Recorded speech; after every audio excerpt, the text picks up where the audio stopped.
Welcome back again to my YouTube channel, Crispin in the Kitchen. Ayan, magluluto na naman tayo ng basic na ulam lang, yung basic na ulamin natin pang araw-araw, guys. Ito, bumili tayo ng, anong tawag dito? Hindi ko alam, kaya comment kayo sa baba na lang kung ano tong ulam na to. Okay, luluto is halagang 30 pesos lang, okay? Ito na po, nakagisa na tayo ng luya, kamatis, sibuyas. Ayan. Oh. Gisa-gisahin na lang natin. Medyo mahina yung ano niya kasi, yung fire niya kasi naka-gasol lang, ano lang kami yung pang-uling. Ayan. Na-order ko sa TikTok tong ano na to, stove. Ayan. Next, ano natin is yung gulay na kalabasa para masustansya yung ano natin, masustansya yung ulam natin for today's vlog. Okay. Ayan guys, next ilalagay natin yung gulay natin na masustansya. Ayan, makulay na gulay. Comment na lang kayo guys kung anong gulay ito. Okay, ilagay na natin. Maganda kasi pag luto dito is ginisang tahong na may kalabasa. Ito yung pinakagulay natin.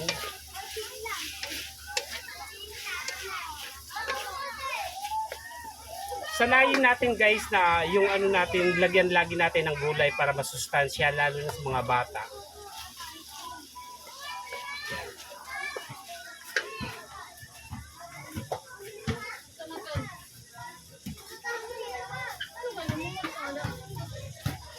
Wala nang hot water.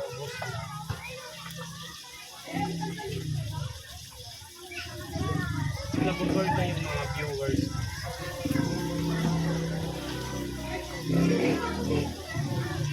Ayan, lagyan natin ng kunting tubig. Kasi yung ano matubig yun. Okay. Dito magpasama.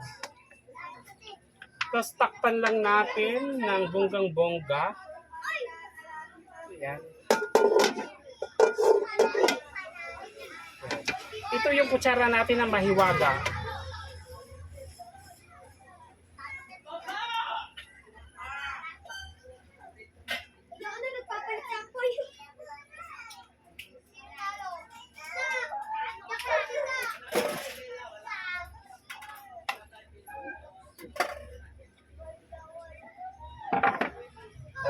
Ayan.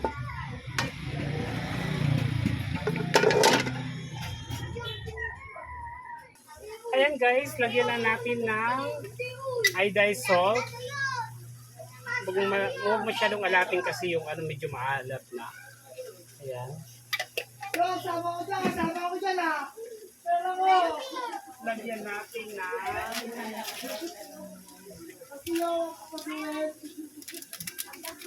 ginisa mix.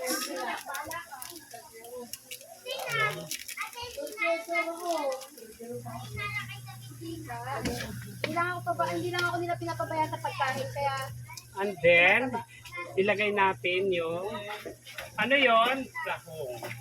lalabas mo lang eh tapos ipapasok mo.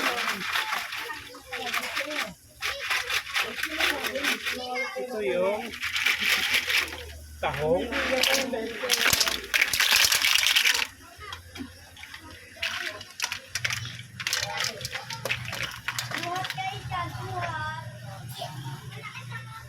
Takpan natin muna.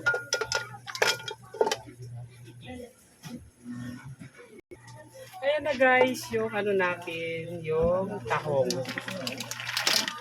O, diba?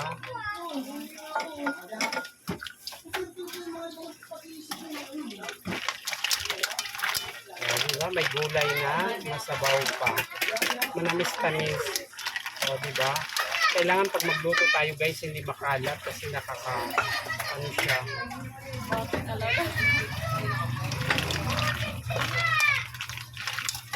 Bango, diba?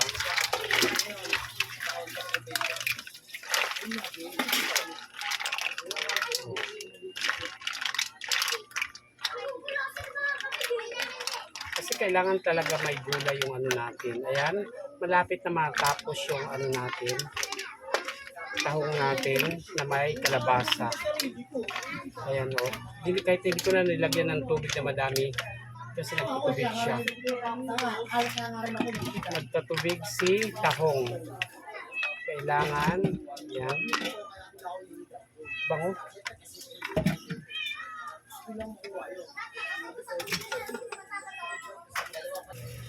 Ito na guys, yung ano natin.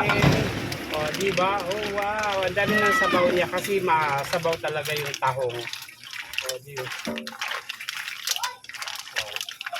Ayan, pwede na.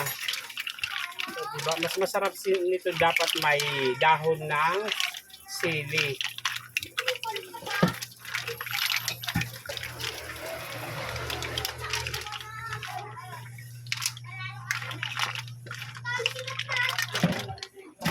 Natin masyadong ano yan, dapat ganyang kalinis yung kapaligiran ng kawali natin para hindi maano.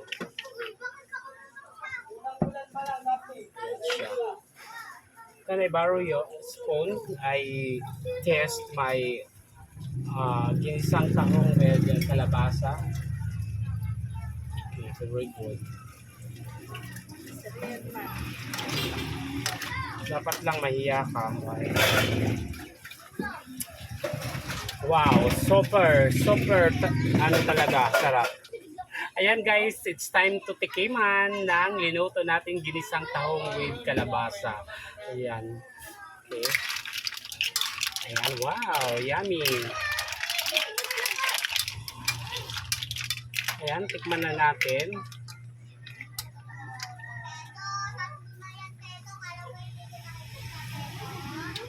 Wow, manamis-tamis talaga siya.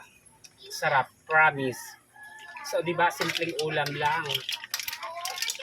Puno ng vitamins. Kaya mga mami, mamshi, advice ko sa inyo, every magluto tayo manok or anuman, gulay, isda, tahong, or anuman dyan, lagyan natin ng gulay palagi para masanay si kids, ang mga bata lagi, okay?